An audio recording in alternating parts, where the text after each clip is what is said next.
まだチェックイン前ですよ。まだはい。9月2度と置いてこないといけないんで。ありがとうございます。残りスイカでお願いしたいんですけれども。あ、現金のみなんです。下がってて現金のみなんですけど。ありがとうございます。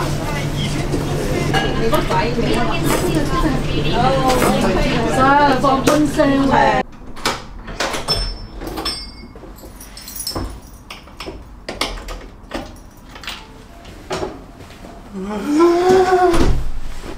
Cold, cold, cold, cold, cold, cold, cold, cold.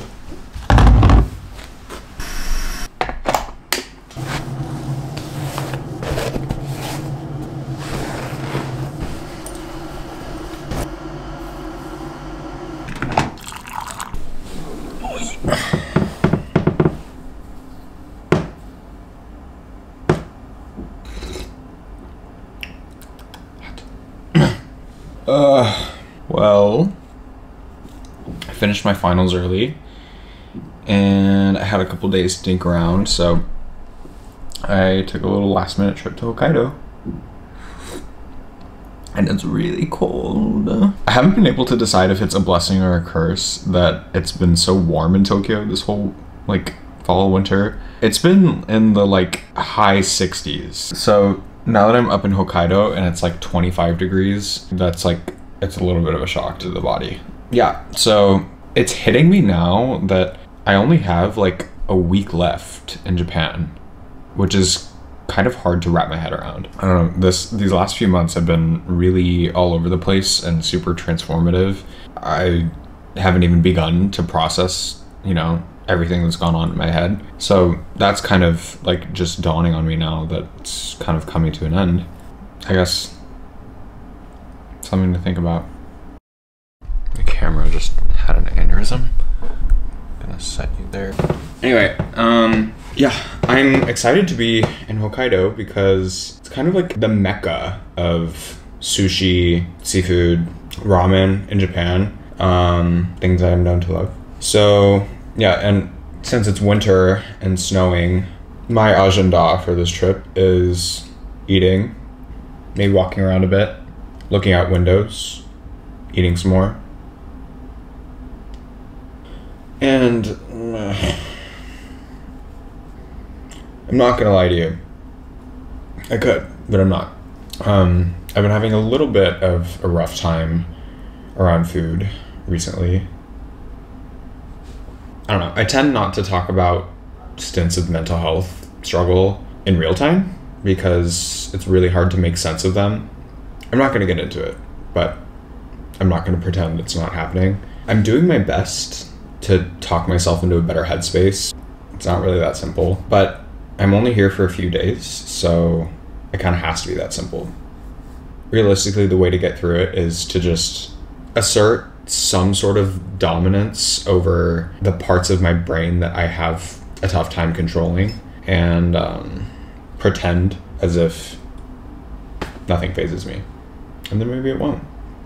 Regardless, I have a really good feeling about the next couple days. I missed solo traveling. It's like, it's my thing. I don't know, it's something about letting your mind roam completely free and exploring a new area that's foreign to you. It's like, it's thrilling in a way, you know? And it's something that really feeds my soul. So hopefully that'll be something that can carry me through.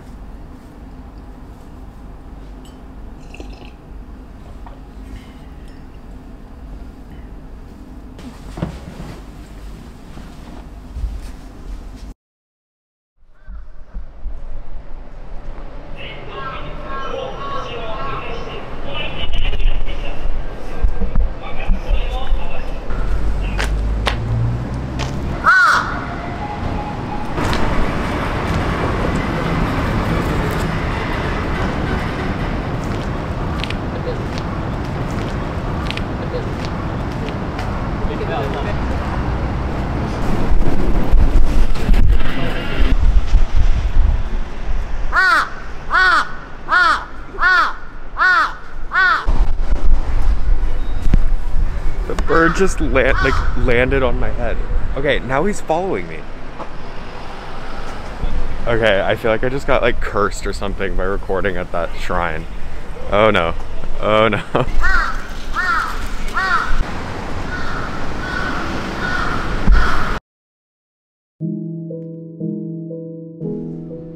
When I got here last night, I said something just thinking out loud that kind of spun me out into a massive domino of realization.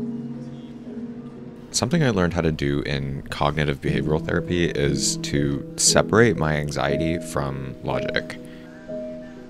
And so, while I've been growing conscious about slipping into bad habits, I had to make a very objective, logical choice about how I want to experience the last few moments I have in Japan. In the last 3-4 months of being more isolated and introspective, it's opened my eyes to a lot of things in my life that I was either blind to before or willingly chose not to see. And it made me think a little harder about how I've been operating around food since being online. Okay, I'm interrupting today's regularly scheduled programming to let you know this is the best soft serve I've ever had in my entire life. The Hokkaido milk, it's not like, there's no vanilla, there's no like nothing, it's just the milk. I get it now, I get it. I'm a happy camper right now. I don't know, maybe it's just the mental hurdle to jump over. I think I'll be alright.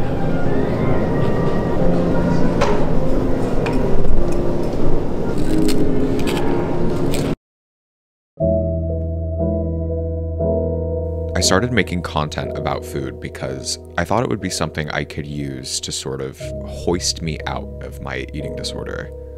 It was a creative outlet for me when I had nothing to put my mind to, and that was an innately positive focus, something that felt really productive.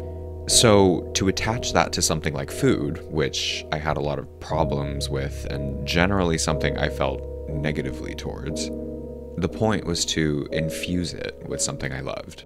And I kept telling myself that it was part of this original idea of liberating myself around food and treating it like art.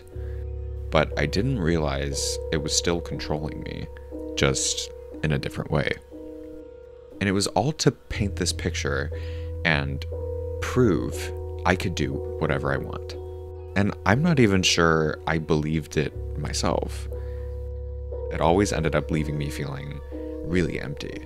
And so, circling back to the notion of pretending there's not a problem as a means of getting past it, I would put on this costume the moment I woke up every day, and the truth became very blurry. In a lot of ways, I've been tethered to this technicolor version of myself, and I can see now in the past, I've subconsciously tried to speak through the facade, and it feels so dishonest in a way to be selectively telling a story and then going on to show a false happy ending. This coping mechanism of an imagined world where I'm on the other side and it's all behind me and I'm a success story. And it's just not the truth.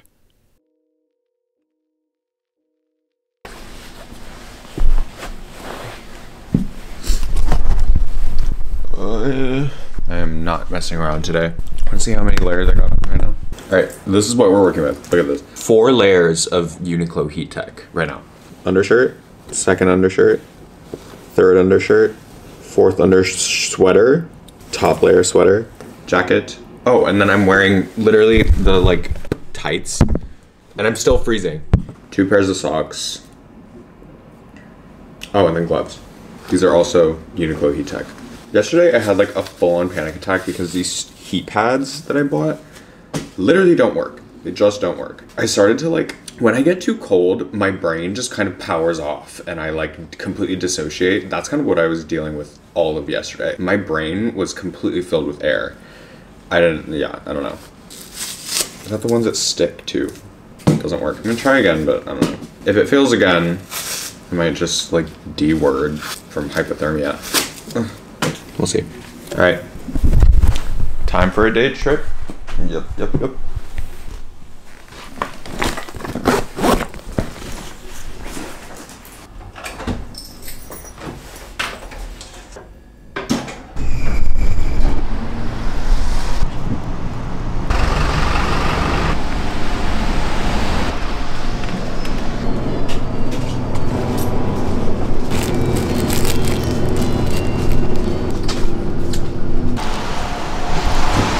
Secured.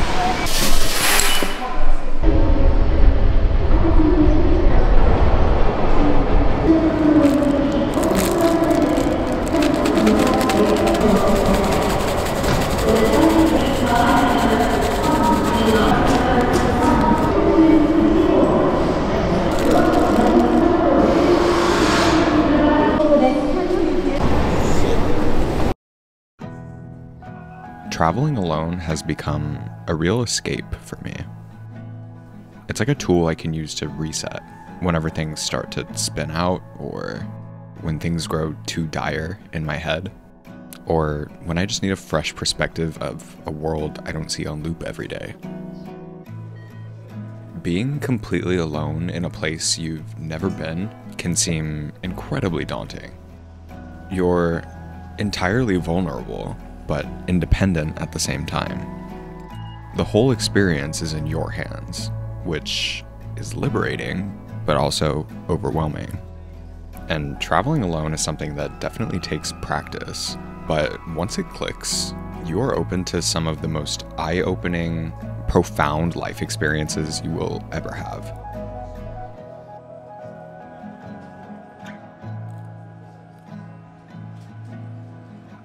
In a lot of ways, it's a mechanism of chasing freedom from myself.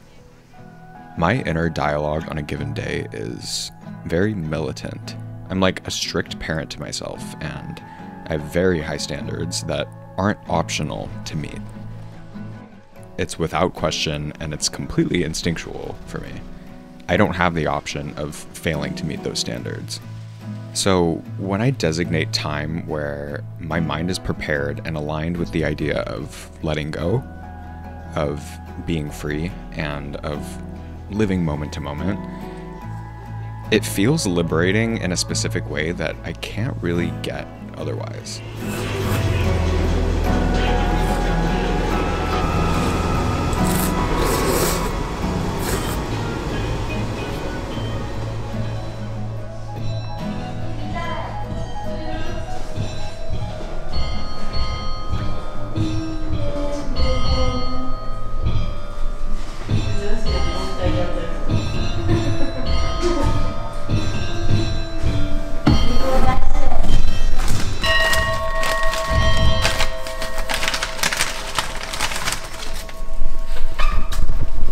This like apple pie cheese Danish I just got has like really turned my life upside down.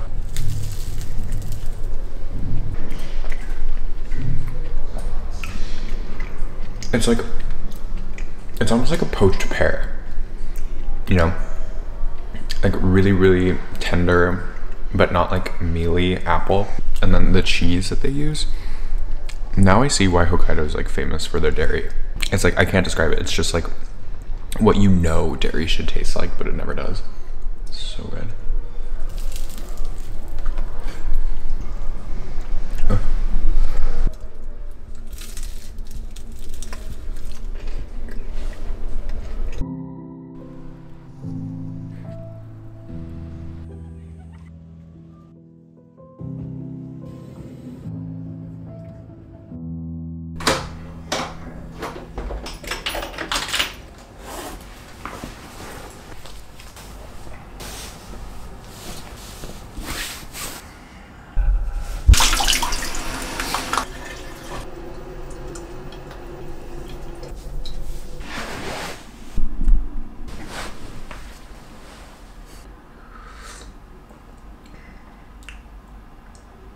Long day. You know, yesterday I was so brain dead. I felt super detached. I really don't know what it was, but my favorite thing to do, period, is like go on walks and just volume 100 music in my head. But I noticed I was listening to music today and yesterday, and I was just like, there's no, like, I'm feeling no vibe here. And then this morning I stepped foot on that train to Otaru, and Just For Now by Imogen Heap starts playing, and I was like, oh my god, wait, it's happening. Like that. I just came back down to earth. Imogen Heap, Speak For Yourself, has been my winter album since I was like 9 years old. I can't even describe it. Like immediately when that song came on, I like zoned in, and it just made the entire day feel like a movie. It felt like more like a video game. Listen to Cumulus by Imogen Heap and like tell me it doesn't make you feel like you're in a Zelda game or something. Everything about it, like the chimes and the strings, it feels like winter to me, and it always has. And like not even just because it's really good music, but like because there's a connection there to it. I don't know. I feel like the winter experience there's always a little bit of melancholy and a bit of nostalgia that you kind of cling to. So that really helped uncross some wires in my head. I don't know what was going on up there. Yeah, but I swear to God, listen to that album front to back and just close your eyes. Imagine you're in a snowstorm, looking out of the window. Life-changing. Anyway, I love a day trip. Love a day trip. Otaru was really cute. It was its own little like winter wonderland of sorts. Like I was not expecting a snowstorm. Oh my God, someone noticed me at the outside of the Hello Kitty cafe on my way out, which is so funny. Asked me for a selfie and caught me off guard. I was like, huh, me? And she was the cutest ever, but like it scared the shit out of me. It was fun. But I am like so physically just exhausted. My body I feel like weak right now. So I just need to like sit and do nothing for the rest of the night. I think I want to watch a movie. What do I want to watch? This is a fun game. I'm gonna sit here for like 2 hours trying to figure out a movie to watch. Hey Siri, what movie should I watch? Siri said to watch The Grinch. I was kind of thinking the same thing, I'm not gonna lie.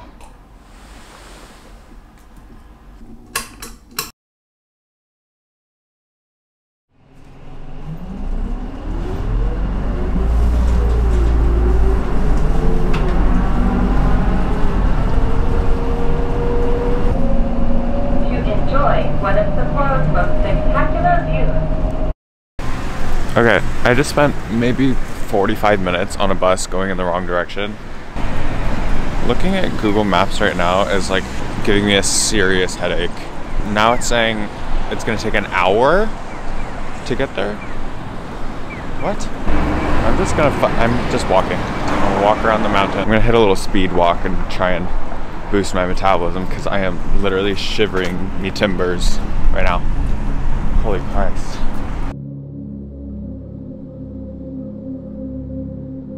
Liberation from the self is something that feels often impossible to achieve. But getting flavors of it, like what I experience when traveling alone, is something very special. What puzzles me though, and I don't know if I'll ever find an answer, is why my brain is in conflict between wanting freedom and wanting control. I can never feel completely at ease because I'm always needing more of one or the other. And it becomes this twisted game of balancing the scale between the two. It's like two halves of my mind are in a constant argument with each other, and I am just a third entity moderating the discussion. And I think that's why I feel comfortable talking about what's going on in my head, because in a lot of ways, I feel detached from it. I can lay everything out in a journal entry and dissect why my thoughts are existential or senseless or dramatic.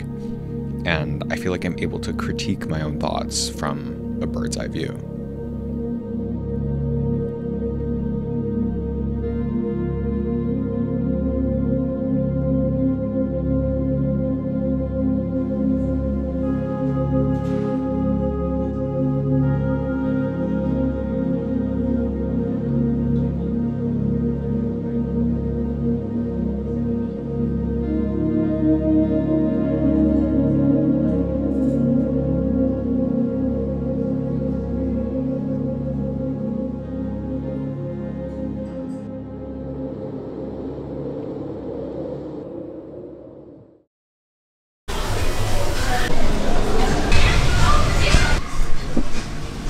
I don't know if I can like make sense of it. This thing is massive. Oh my god, okay. I believe we know the drill. phone eats first. Here we go.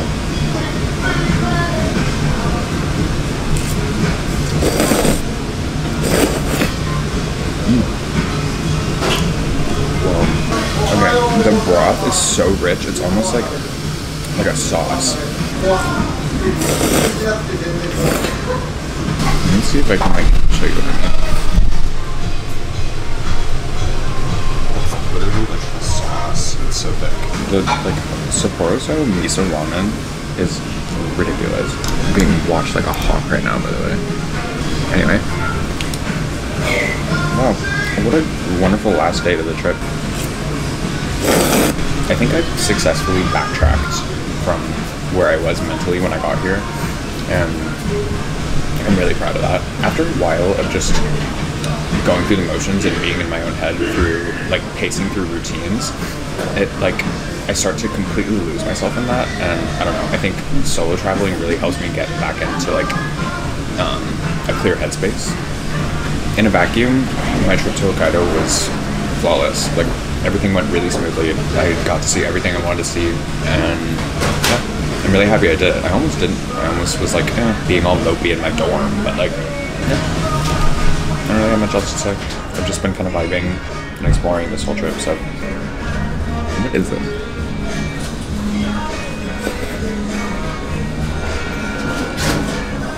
Is it like bread?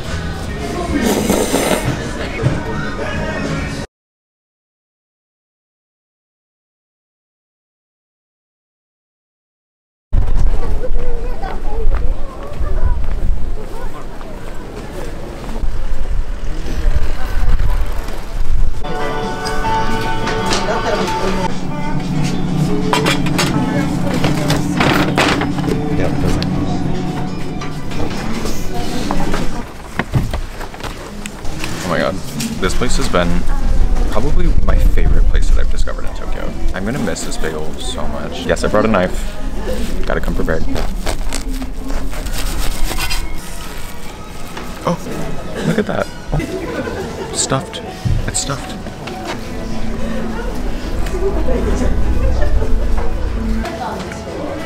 I was expecting the bagel itself to be a little sweeter. It's like, it still tastes pretty bready, which I like.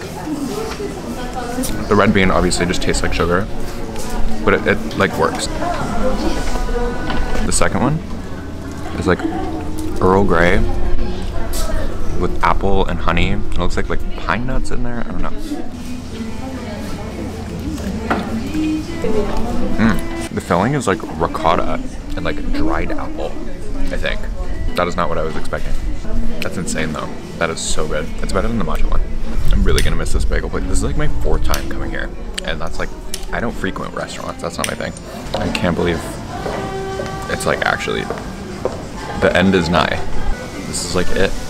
I don't know how it hasn't hit me yet.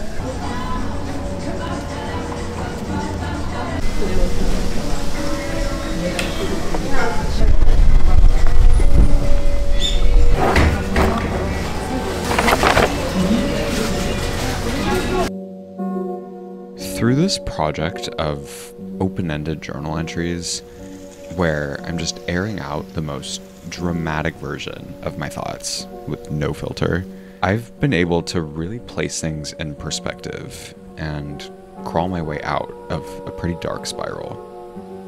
For a while, I was stuck on the far side of a pendulum that swung between bright and dark perspectives.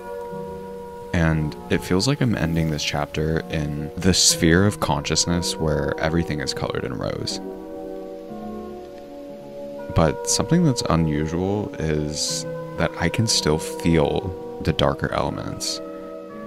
I can still realize them and acknowledge them and even resonate with them while seeing things in a romantic and fulfilling way.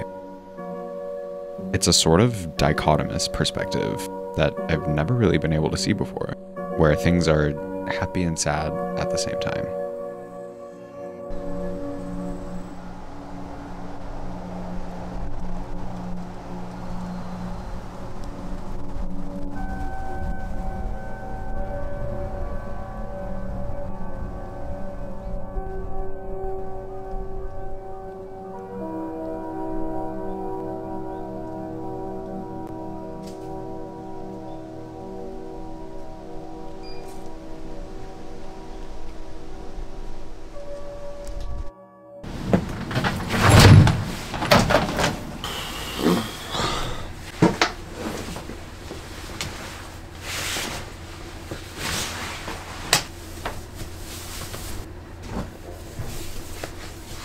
Well, this is it.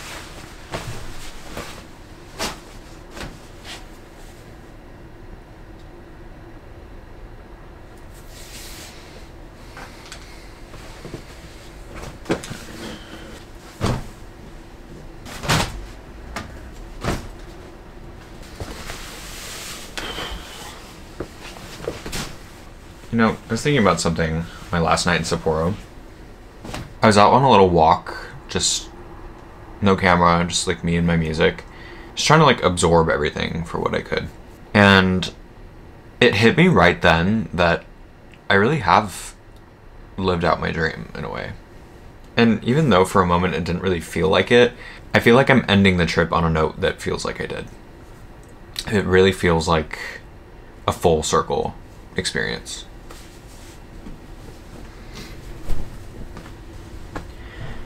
When I first got here, I think I was faced with a massive adjustment period that I was just like simply not prepared for. There was a change in pace and a change in atmosphere and a change in environment, and it was also blunt that it hit me like a truck. And in retrospect, I'm realizing how towards the end of last summer, I'd finally reached a point with my life in New York where I really started to feel like I had everything figured out. Like really in that last couple of months, I had like just started to come out of my shell after being on my deathbed, not to be dramatic. But I had to put a hard stop on everything in my life because I was so sick. And I was just barely starting to feel like myself again. So coming to Tokyo was kind of like a complete reverse card in a way. And I just suddenly had to figure it all out again. In my head, it was going to be a little bit closer to a fairy tale. And I think I just froze in my tracks out of overwhelm. And I don't blame myself for that at all, really. A lot of times I feel like I ended up putting on this characterized version of myself that was kind of a reflection of the people around me. Like what I was chronicling in that time frame, I was just kind of going through the motions and having fun, sure, but I mean, you can see how lost I was getting because there was no narrative in my mind, like no depth. And I think because of that, I lost a lot of confidence in my identity. It felt like I couldn't name any clear purpose I had because it was all so foggy. Like there's too much to figure out. So I just stopped in my tracks and shut down. And so it feels like the question now is whether or not I'm gonna have to do that all over again when I move back to New York. Like, am I just gonna pick up where I left off, or is it just the same cycle of having to figure everything out all over again? I don't know. Really just don't know. I guess what I do know now, in being able to reflect on my last couple of months here, the true value of my experience will unfold in my mind over time. I think that I've done as much as I can to truly just take everything in while I'm here. And regardless of what was going on in my head at the moment, I think being exposed to life in another country, being completely on my own, independent, in a very different way than I had experienced it before, it's been eye-opening in a way that I know I still haven't grasped it completely. I think as it stands now, my interpretation of the last 3 months is I have experienced a tremendous personal and artistic growth. I think I've been able to find a lot of aspects of my personality and identity that I might not have discovered otherwise.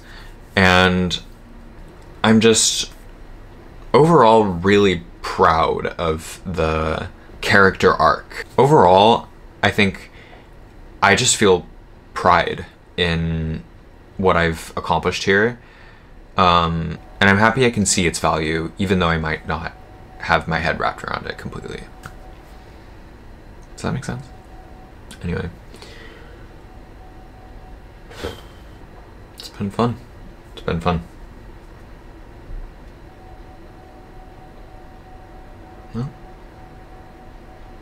Goodbye.